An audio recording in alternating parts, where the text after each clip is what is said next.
Hello, everyone. My name is Karl Lentini. I'm an independent filmmaker here in Austin, Texas. I directed and co-produced a movie called Men of Law, and here's the poster here. It's a work of fiction about a teenage girl who's kidnapped in the backwoods of Texas, and her family launches their own rescue operation. But it's about a very real, true-to-life topic, unfortunately, which happens every day. And so I'm honored to be speaking today with a survivor of trafficking. Up to now, I've been talking to law enforcement. And so we have Jennisue Jessen here today with us. And I'm really delighted that you took the time to talk to me. Welcome. Thanks, Carl. I'm excited to spend some time with you and really honored that you would share your platform with me and your audience. So I'm excited to dive in. Excellent. And, us talking together is one of those gifts that happened because my sister happened to go to a conference in Colorado Springs where she saw you speak. And she's like, hey, you should talk to this lady. Uh-huh. It's a small world. It really, really is. I work all over the globe and I meet people that, wow, the intersections that there are in such a big world. What was this conference at in the Springs? I'm guessing that she encountered me at a conference or an event called Disrupt HR. Does that sound familiar to Yes, you? yes. Yeah.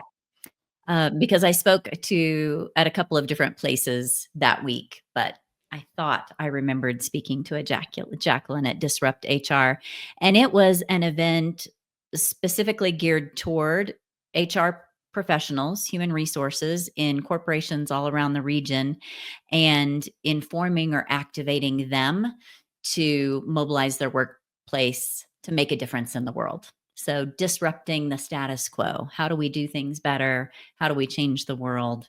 And so, Compass 31, my nonprofit, was the featured charity at that event. And I was honored to be able to be on the stage and talk a little bit about what we do. Okay, excellent. Now, your organization is compass31.org.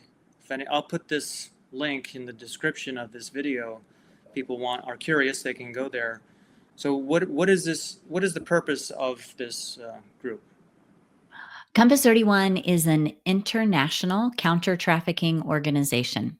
So we were born in 2011 in Southeast Asia. And from that time, we have expanded to doing prevention work across 43 nations.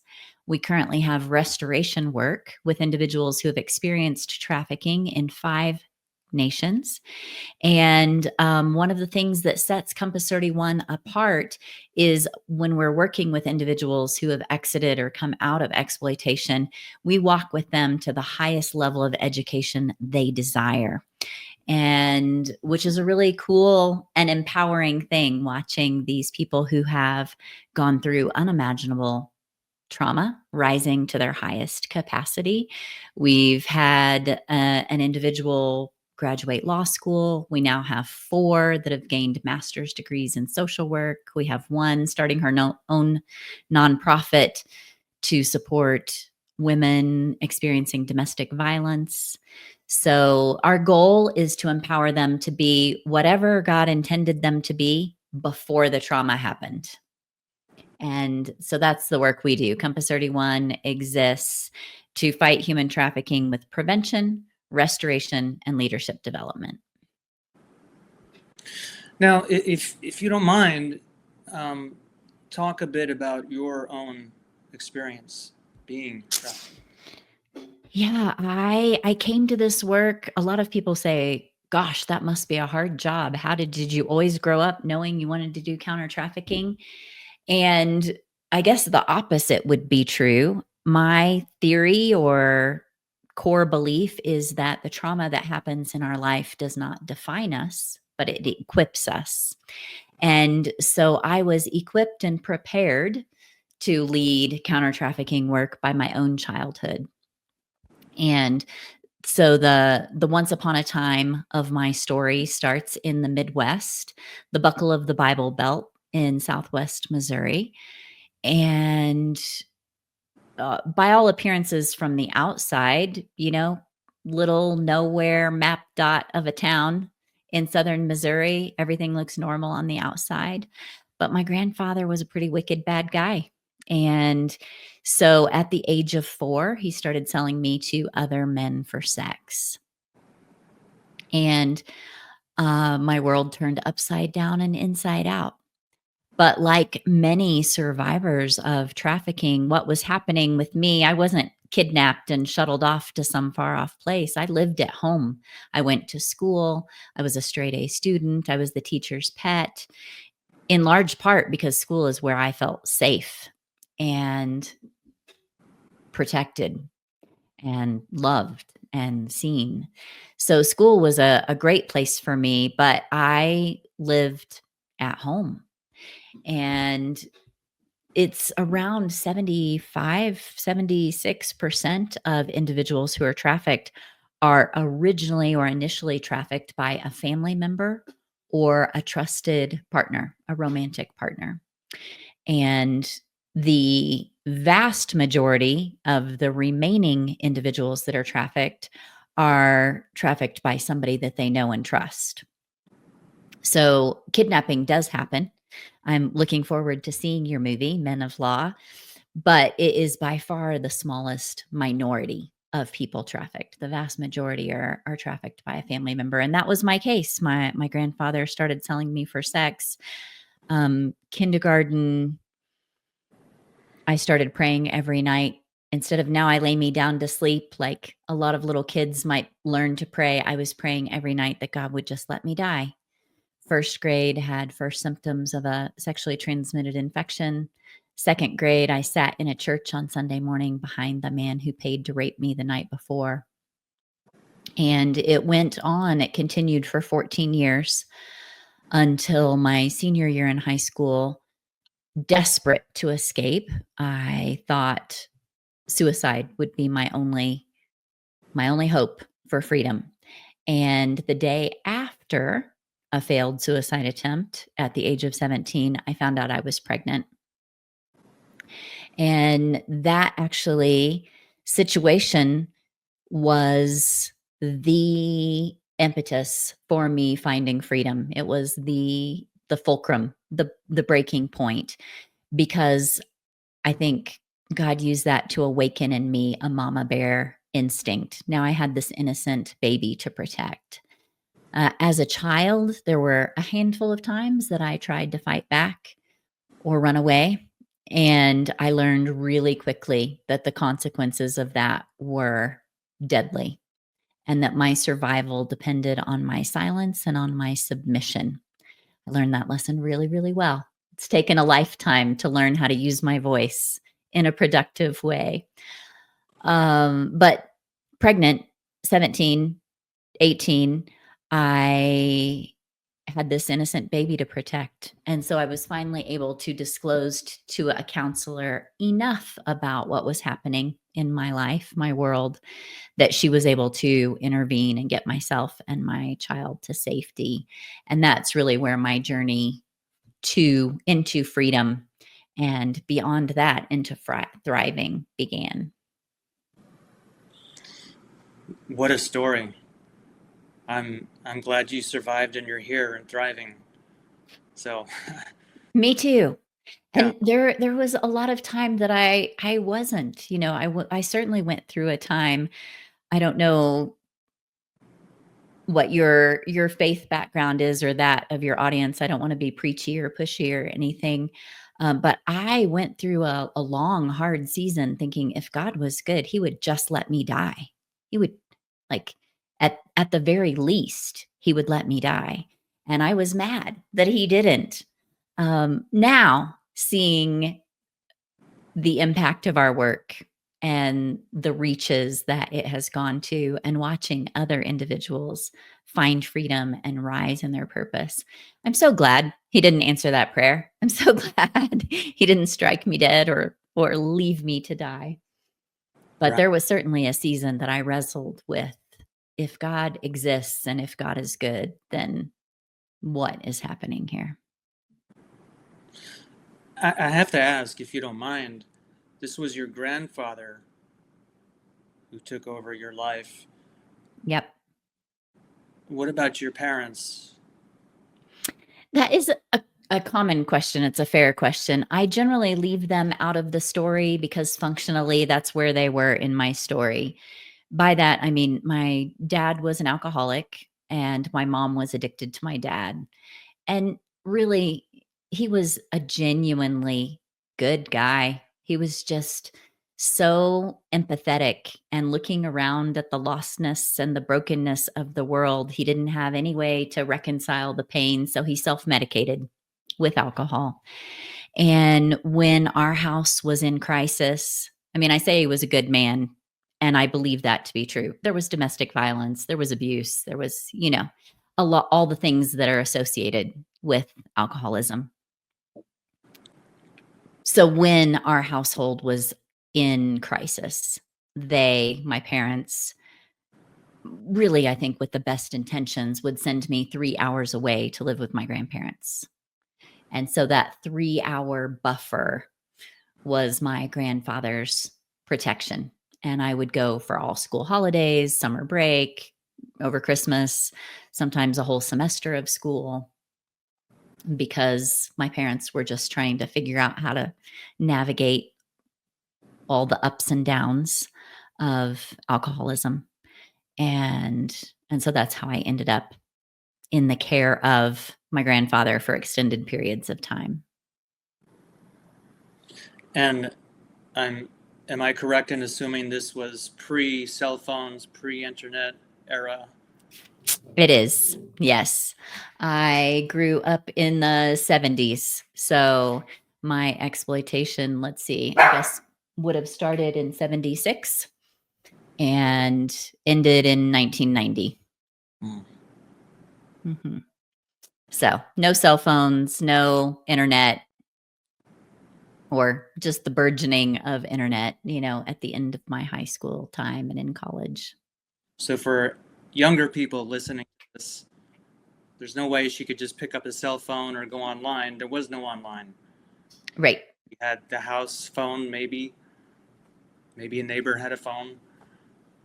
Well, we certainly had a phone, and like I said, I had teachers, I had friends, but somebody who is experiencing profound violence on a regular basis develops survival strategies. Like I said, I believed my survival depended on my silence and my submission. I was programmed to think nobody would believe me. If they did believe me, they would believe it was my fault. Um, if somebody that I loved and trusted, like my grandfather, was doing these horrible things to me, why would I trust somebody that I didn't really know? Who was I going to call for help? Among my perpetrators were judges, law enforcement. There was a police officer that was one of my regular perpetrators. There was a doctor. There was normal guys. There was farmers. There was a bait shop owner. There was church leaders. It was across the spectrum. So if I couldn't find safety in the church, who am I going to call? If I can't find safety with a police officer, who am I going to call? If I can't find safety with my family because my grandfather is a pedophile and a trafficker and my father is an alcoholic, who am I going to call?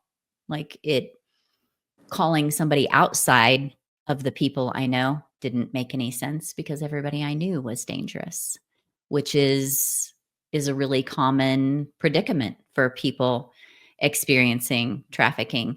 And you have to remember it started when I was 4 years old.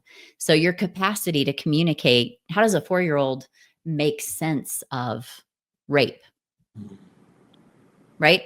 Right. Other than this has to be my fault and I must have done something that created this situation. Um, how does a 7-year-old, a 10-year-old, a 15-year-old that by the time I was 15, and actually one of the most profound acts of violence unfolded, Um, m- I was 11 years in. Of my 15 years, 11 of them I had been exploited. By the time I found freedom when I was 18, I'd been exploited for 14 of those years, and formative growing up years. So who would be trustworthy when those people closest to me?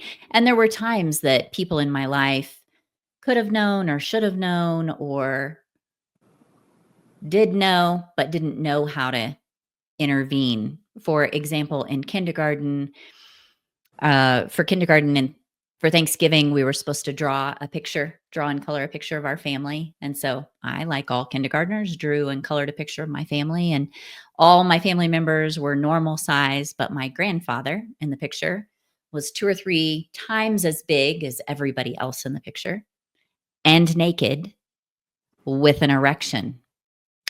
And so my kindergarten teacher was appropriately concerned and called my mom. And my mom came to get me at school and saw the picture and was mortified. And she tore up the picture and she was angry, and I got in trouble. And we don't draw pictures like that. But that was the end of the conversation. In first grade, when I had the infection, it was actually my teacher at school who discovered that I was really uncomfortable and took me to the nurse. And together, the my first grade teacher and the nurse discovered that I had this infection. My mom took me to a pediatrician who gave me the appropriate treatment, and no questions were asked. Um, at the age of 15, that particularly violent encounter was a forced abortion that did an incredible amount of damage. And my mom called the local town doctor, who came in the aftermath, when the aftermath, a bloody mess. And he came and sedated me and did what he could to repair damage done. And then he and my mom put me on the birth control pill. Although they didn't tell me they were putting on me on the pill, they just said, "You're gonna take this pill every day and it will keep you from having bad periods." But again, my mom didn't ask, the doctor didn't ask. I wasn't even at 15 when that unfolded. I wasn't allowed to date yet. So what's going through the doctor's mind? What's going through my mom's mind? She's not allowed to date, but the doctor certainly knew what damage he was fixing, right? So throughout my life, there were people that did know or could have known or should have known, but felt, I don't know, didn't have the power or knowledge to intervene in a way that was effective. Didn't have the power, or had lack of power, I mean, how could a doctor treating a child? I mean, it's your whole career, your whole education is in treating children, helping them feel better, get better when they're sick. You see something like that, that's not sick. That is violence that was done to you. He treated you, but then that was it. Couldn't make a Right. call, couldn't inquire. I'm I'm shocked at that. Yeah. Whether it was just a sign of the times, like I was in first grade in what, 77, something like that. Uh 78. Um, whether my first grade teacher and the school nurse, I don't know if mandated reporting was a thing back then, what foster care looked like back then. The pediatrician, I think back in the 70s, you just don't rock the boat. You don't ask questions. Unfortunately, a lot of that culture still carries over, though. I think it does for different reasons. I think now in our society, we're just busy. We're so busy scurrying through life or scrolling through our phones that we don't see what's happening all around us. We don't see the kids that are being victimized, or, you know, the woman at the grocery store with the black eye and bruises on her arms. We just are blind to it because we're so busy and disconnected. Whereas in the 70s, I think people saw it but didn't know what to do with it, or the culture, maybe it was a Midwestern or a Southern thing, you just don't ask, don't tell. Like, what happens at home stays at home. What happens behind closed doors, nobody talks about. Um, so the outcome, I think, is still the same today. Whether it is back in the olden days when people didn't know what to do or it was inappropriate, it seemed to ask questions or intervene, or now because we're just so busy and disconnected that we don't intervene. The outcome is the same. That is, exploitation is happening all around us, and individuals are not seen or cared for or um, brought to freedom because nobody intervenes. Well, I would hope that any pediatricians listening to this, or anybody in the medical field, would take note and inquire and do something, say something, investigate. You can't just let this Right. slide. I hope that's been, I mean, I don't know, but I hope that's been corrected in medical's training. If you see Um, I abuse, do have the opportunity. I regularly speak at universities in their public health programs and equip nurses in what are red flags, what are things you might see, what are appropriate ways to intervene. And that feels really, really redemptive and purposeful to me. But one of the huge gaps is facilities that provide abortions are regularly encountering underage girls, and especially in states where there's no parental consent required, are providing abortions to young girls who are being brought in by their perpetrators. And they don't report. I've got a 12-year-old and I'm doing an abortion on a 12-year-old. Nobody's asking, even though this child is below the age of consent legally, nobody's asking the appropriate questions and reporting the perpetrators. And in fact, they're actually, I would argue, complicit in trafficking and exploitation because they are getting rid of the evidence that this child was exploited, raped for profit. She walks into the clinic full of evidence and DNA, and she walks out without it. And nobody reports.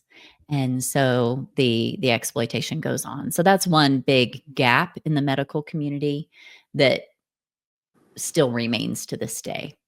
Emergency rooms are doing a little bit better in screening. Regular doctor's office, it's hit and miss whether they are asking the appropriate questions or not. just so I understand, the um, Planned Parenthoods and abortion places where people go, sometimes it's the actual perpetrator who's taking the young girl. And the fact that there isn't parental consent contributes to basically the cover up. Absolutely. Absolutely. When parental consent, when parents are cut out of the equation, they don't even know that their child is pregnant, nor how they came to be pregnant, you know? And so, yeah, they're brought in by their boyfriends, which are men maybe in their late 20s, maybe in their 50s. And nobody asks. They don't report that we've got a child below the age of consent who's pregnant. There should be some questions that follow that up. Absolutely.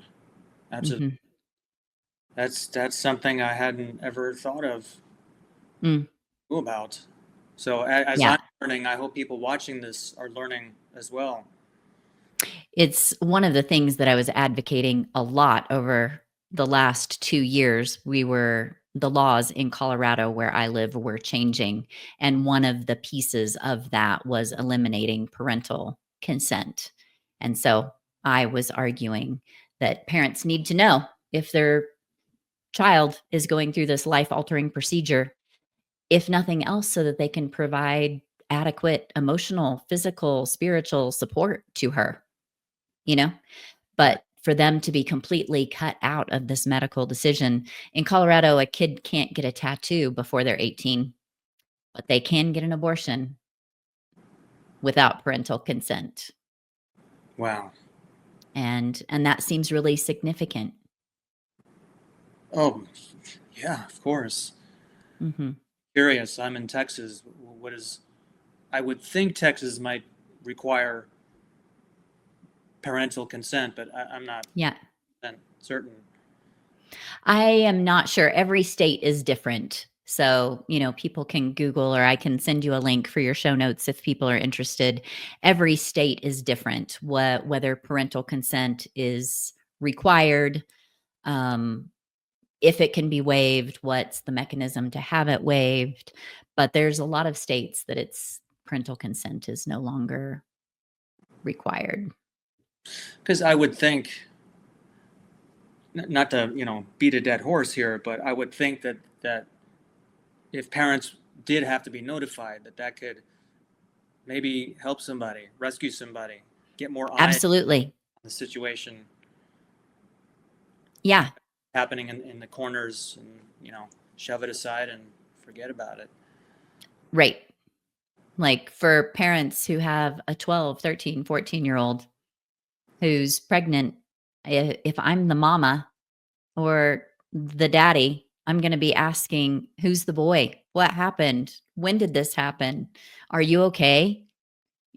I'm going to be, I want to know that she's okay, that she wasn't violated, that she feels safe in her body and her autonomy. And I want to do everything that I can to support her, because even if the individual goes through abortion, it doesn't erase what happened. It doesn't erase how she came to be pregnant. It doesn't erase the fact that she was pregnant and now she's not. All the physical, emotional, chemical, spiritual implications of that. I think it's critically important for parents to be involved, and them knowing would be a point where a parent could or should ask questions and understand if their child's being victimized, um, so that the whole family can seek restoration and healing. So in your situation when you were a child, you had amazing insight in that. Who could you trust? Who could you call? The people you would call, some of them were perpetrators themselves. Right. So today, presently, who can they call? Is there? I know there's the national hotline number, but is that who you would recommend someone call? That is what I generally recommend. Like, if you see something and you don't know if this is trafficking, then there is a national hotline number. It's 888-373. Nope. I'll have to, we'll put it in the show notes. Yeah. Oh, there it is. I have to see it. 888-373-7888 is the national hotline. And it's staffed 24/7.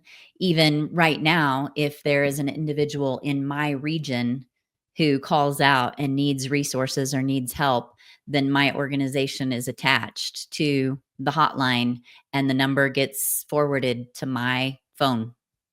So, or the call gets forwarded to my phone.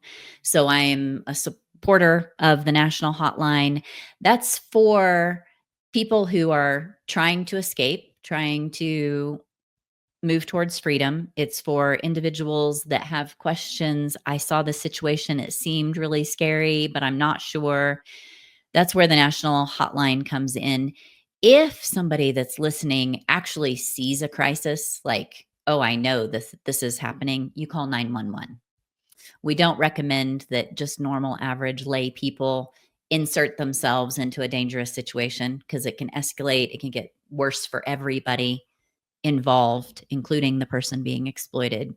But to make note of any details you can capture, license plate, description, what made you think it was dangerous, call 911 if there's, imminent danger unfolding. If it's just a situation that I see this kid outside this massage business between 12 p.m. and 2 a.m. when I'm coming home from my night shift every week, and I'm worried about this kid, then the National Human Trafficking Hotline might be the place to start. Is that a nonprofit group? It was started, I believe, by an NGO called Polaris. And it does have a good amount of public funding, like government grants and such that fund it. But and they receive the calls and they filter them appropriately. So if somebody calls and it requires law enforcement investigation, that's who the hotline's going to connect to. They're not going to call me for something that needs to be investigated. They're going to call the local law enforcement human trafficking task force, their division. If a survivor needs resources, they're going to call me. So the hotline doesn't provide investigation or resources.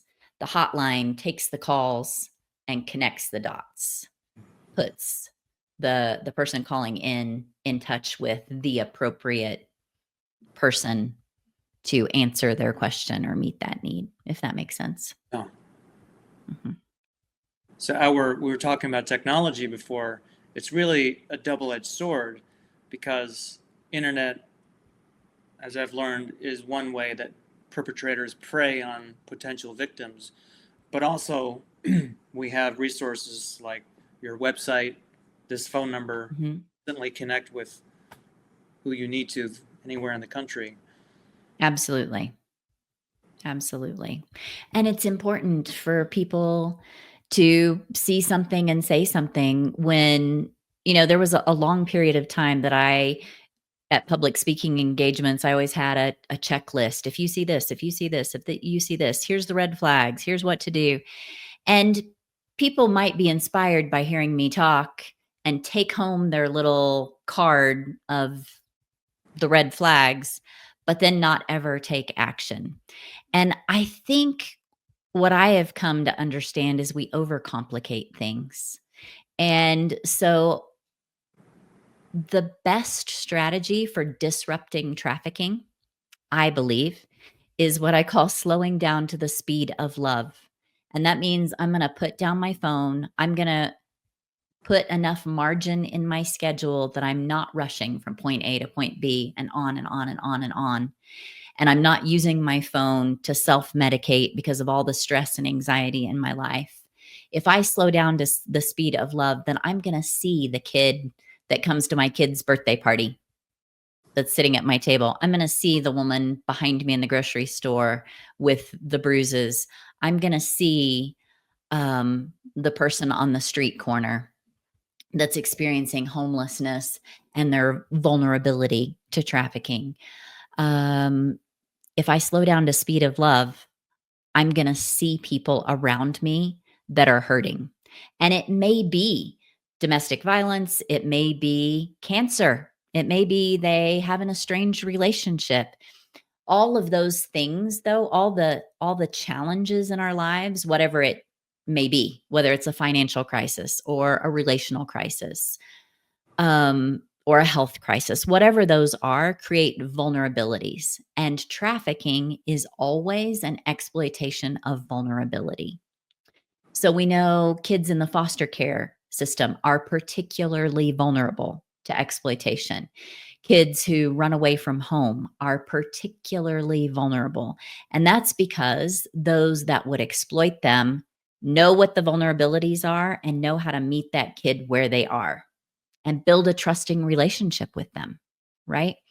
And so statistically, they say that if a kid runs away, they will encounter a trafficker within 72 hours on the streets. Well, what if it was you and me, Karl, that met the kid on the street within 72 hours? What if it was the church? What if it was the local, I don't know, Kiwanis or the local people?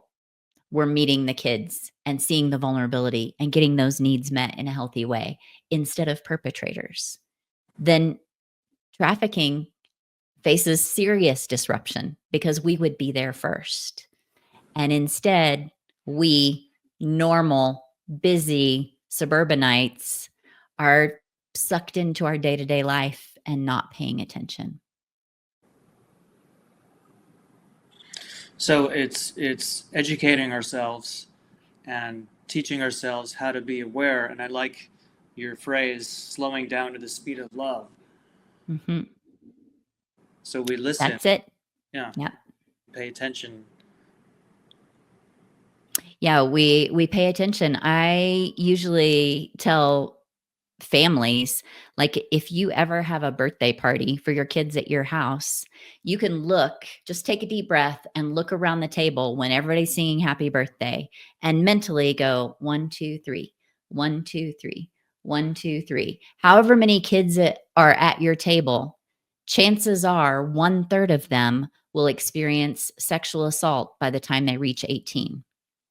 And that is one of the biggest precursors to an individual being sexually exploited, is if they experience sexual violence as a child, then that's a huge vulnerability that makes them a target for traffickers, because now they're wondering what they're worth. They're thinking um, they're not safe in the world. Their sense of self, of their own self-worth has been violated. They're looking for validation, they're looking for protection, they're looking for connection. And those are all needs that a trafficker or a perpetrator is most happy to step in and groom the person by building a relationship around that vulnerability and drawing them into exploitation. So it's a huge wake up call for families to look around, this happy, happy birthday party while everybody's singing, and recognize that 1/3 of these kids are likely going to experience sexual violence by the time they're 18. And then ask myself, am I a safe person? Would they come to me and tell me? Would they think that I'm trustworthy? Would they think that I have the power to help them? And if not, what do I need to be doing different? Hmm. Yeah, that's kind of a revelation. I hadn't thought of that. But just in general, you want to be someone that other people can trust. If they have a problem, they can come to you. Right. Or are they going to think, oh, they're too busy? I can't call them. They're too busy. Or are they going to think, oh, 3 o'clock in the morning, this is Carl. I can call Carl. Whatever the crisis is, Carl's going to show up for me. Mhm. Like, what kind of person are we being in the world? Right. You mentioned 1/3 of kids in school will or are being abused sexually. Have you spoken to schools, elementary or high schools? Have you opened up awareness for teachers to be looking out for this? I do when I'm invited. It is disturbingly hard to get into those spaces. But yes, I speak in schools sometimes. Sometimes I speak only to teachers, equipping them to understand what their students might be facing and questions to ask, how to intervene appropriately.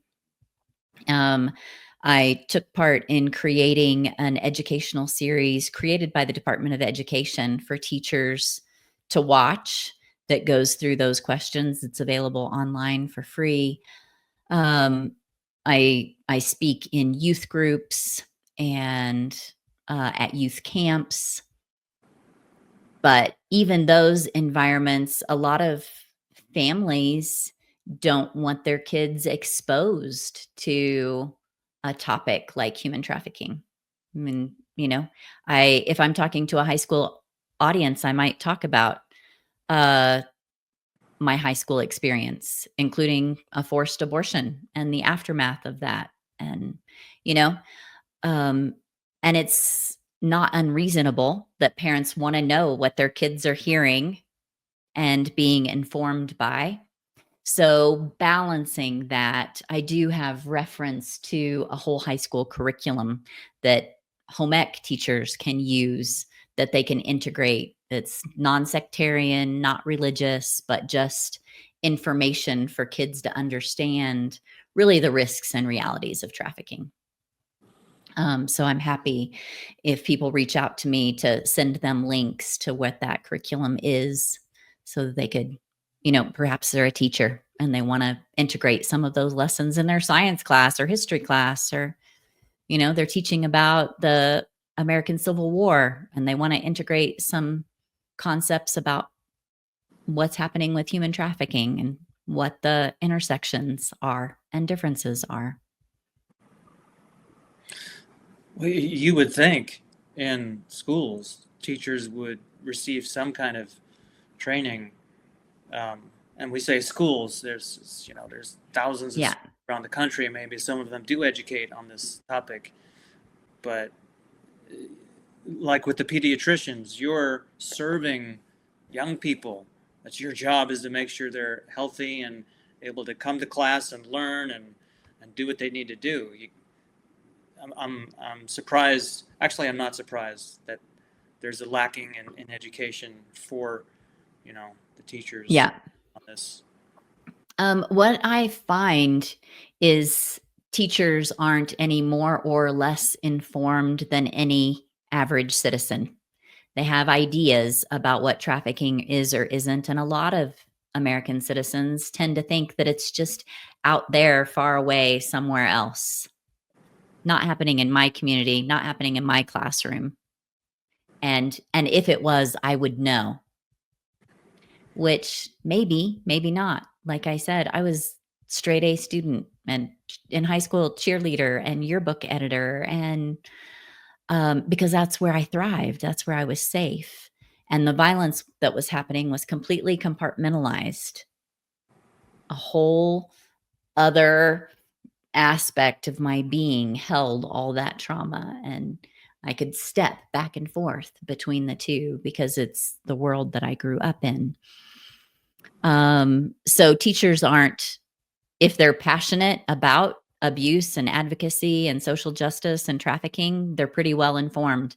And if they're not, they have kind of the same ideas of myths and misconceptions that are totally American about trafficking. Right, right. It's like human trafficking is not just a matter of people smuggled over the border. Right. Probably what most people think. It's part of it, Right. sure. People It from certainly happens. Yeah. certainly, and you have victims Hmm. there, using that word victims, but yeah, they really are victims who may not even speak English, Right. who may not have papers, so Right. have IDs. They can slip through the system, and nobody really knows who they are or where they are.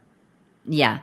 So those individuals experiencing that coming across the border, so there's human smuggling and human trafficking have a lot of intersections. If we did a Venn diagram, there's a huge overlap in the middle between the two.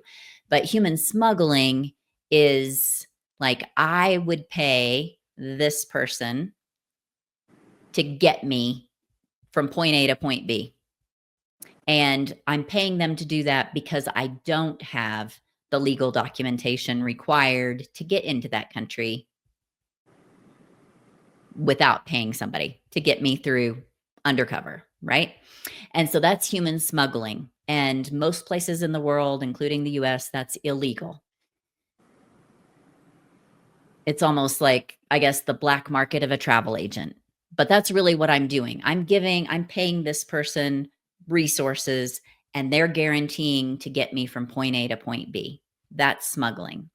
Now, when you get from point A to point B, often the smugglers are working in concert with traffickers. And the person that was smuggling you has your ID, has any documentation you have. You no longer have it, and you're in a country without any, perhaps you've come in illegally, right? You don't have proper documentation. And often those people, when they're brought across the border, the first encounter they have is being assaulted by somebody who is dressed like law enforcement. They may or may not be law enforcement, but the person coming into the country, for all intent and purposes, believes that they are law enforcement, that they're an immigration person. And that is their first assault or exploitation. And when you get into a country and you don't speak the language and you don't know your rights and you have no documentation, and anybody that's going to hire you can only hire you illegally because you don't have any of those things, then you are at the mercy of anyone who wants to exploit those vulnerabilities. And so traffickers step in and say, okay, to pay back what you owe the smuggler, or I'll give you a job and this is what you're going to do, or you're going to be deported. There's all kinds of manipulations that happen, but the traffickers pick up on the vulnerabilities of someone who has been smuggled in. And the traffickers and smugglers often are in partnership, or they're working in concert with one another because it maximizes the profitability of both. And that sounds crass, but that's just the economics of it. You had said that the smugglers will pose as an immigration officer or some kind of law enforcement and abuse the children or people coming over. That's to make them afraid of going to law enforcement? It is generally, it is, if they're assaulted by law enforcement, it's generally because they're in merging from being smuggled to being trafficked. And so they come into the country and their trafficker, their initial part of being assimilated into exploitation is the first person that they're assaulted by, raped by, is somebody that, again, I'm saying they appear to be law enforcement. And in fact, sometimes they are, and many, many times they are not. But the person being assaulted has no reason to think otherwise, right? They believe them to be law enforcement. So that then the trafficker comes in to save the day and get them out of this situation where they're being assaulted, they're being held in custody. Maybe legally, maybe not. They're being held in custody. The trafficker comes and they're being assaulted regularly by this person that appears, I really, really want to emphasize that, appears to be law enforcement. The trafficker comes in, I'll pay your bail, I'll pay the fine, I'll get you out.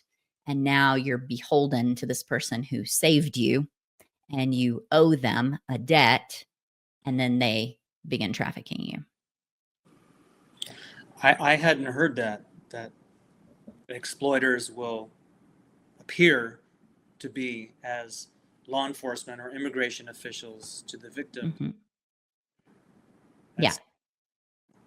I hate to say it, but that's clever. Right? Wickedly clever. It's super, super effective. In the conflict between Ukraine and Russia, we've seen people fleeing the war front and being met at the border and by people who appear to be humanitarian workers like Red Cross. And these families running for their lives with their kids and only the belongings they can carry. And they're legitimate citizens. They have their documentation, but they're running for their lives. They get to a border crossing and there's 5 buses there.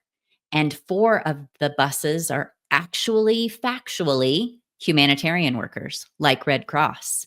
But one of the buses, people look exactly the same, wearing the same vest, come up and say, oh, our bus is leaving in 10 minutes. Give me your documentation. We're going to get you and your family someplace safe.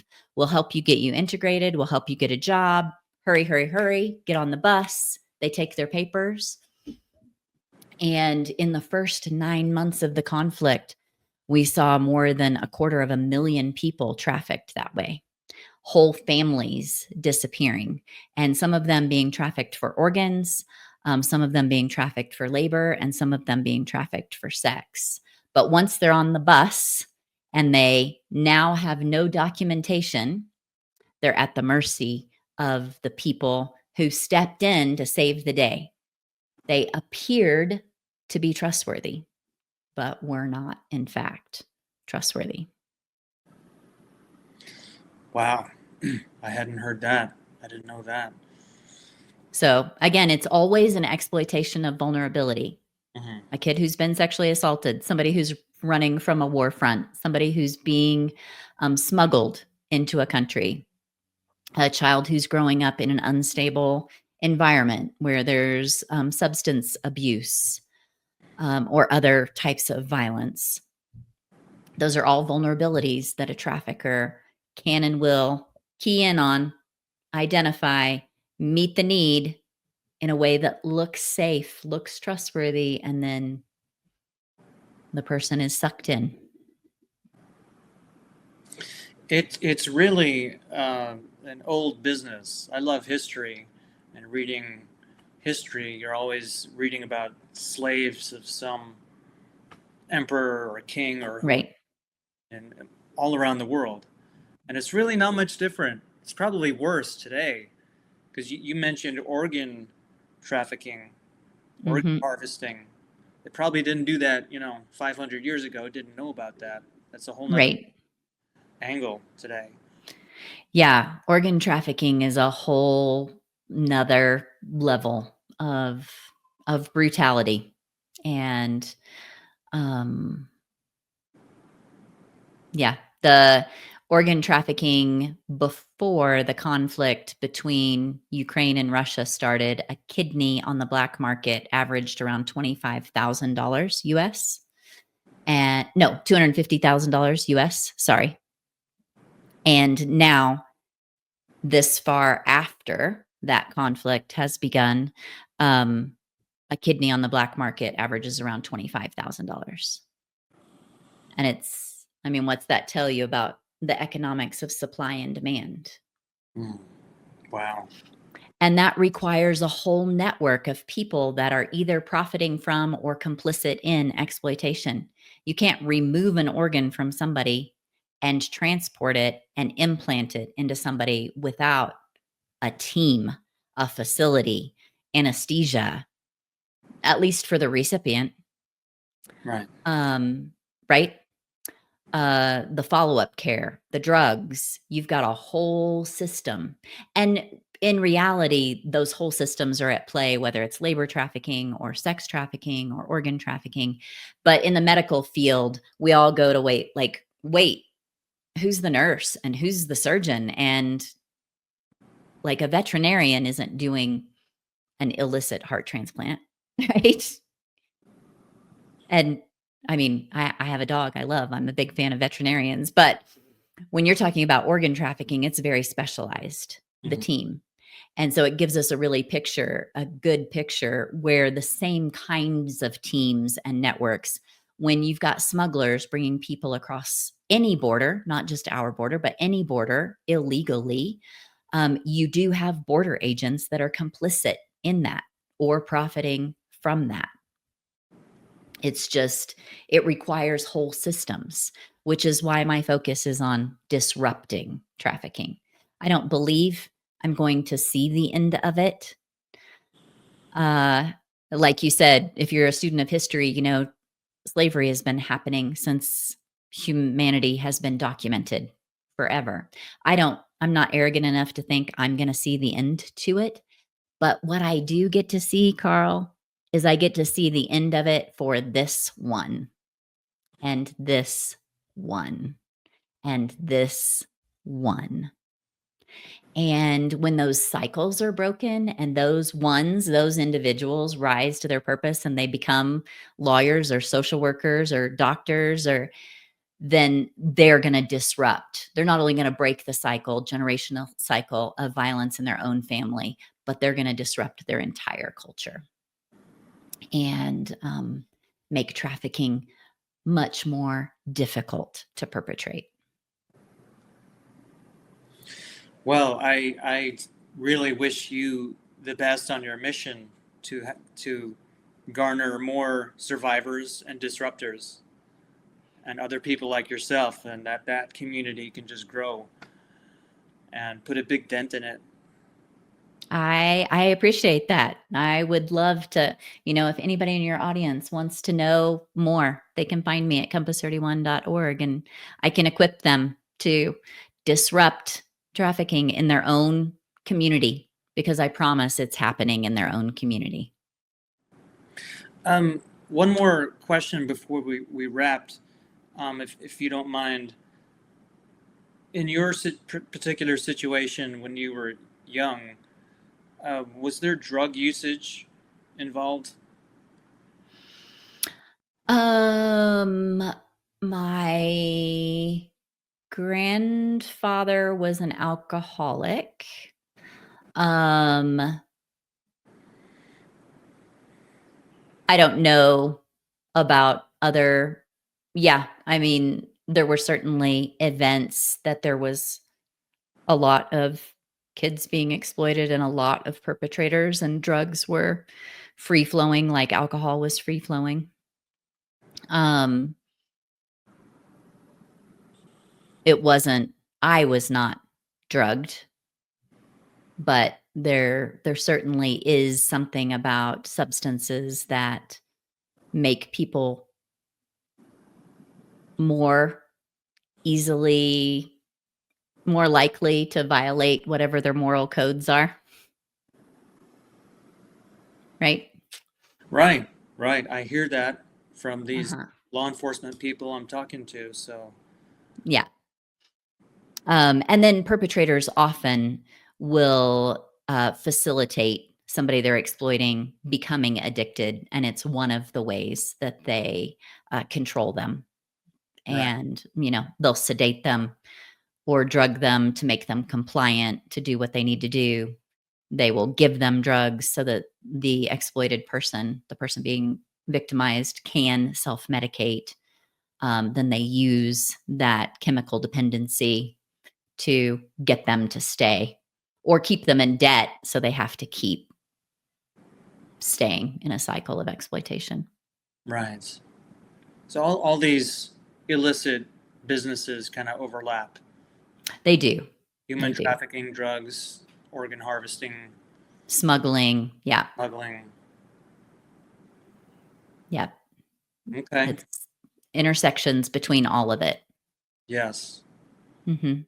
And each one can stand alone. There's a whole industry of illicit substances that people involved in that may or may not be experiencing exploitation, or there's whole areas of exploitation that is just that.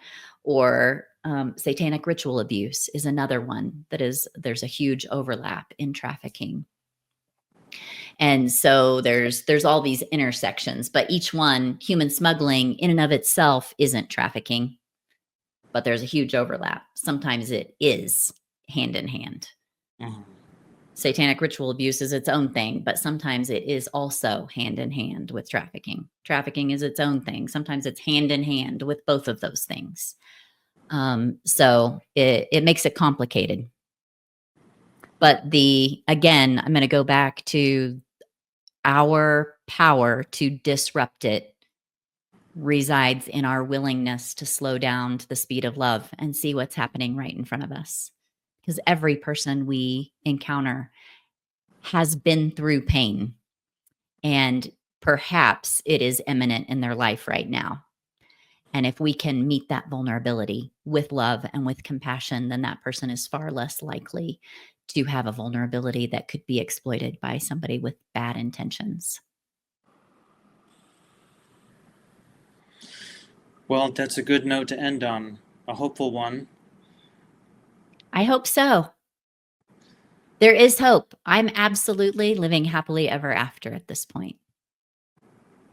Well, that's wonderful. That's a good ending. I hope we see more of that. And Thank you, Jennisue, for coming on. I'm sure we could talk for hours. Perhaps we'll have another chat at another time. But I Yeah. really appreciate that you would share the afternoon with me. I love this is actually part of my healing journey. I get to reclaim my voice again and again. And today you gave me that gift. So I deeply appreciate it. Well, you're very welcome, and I hope people get some purpose and inspiration out of this. Compass31.org. I'll put that in the show description. So yeah, Absolutely. once again, Jenny Sue. Thanks so much, Carl. All right, thanks for watching.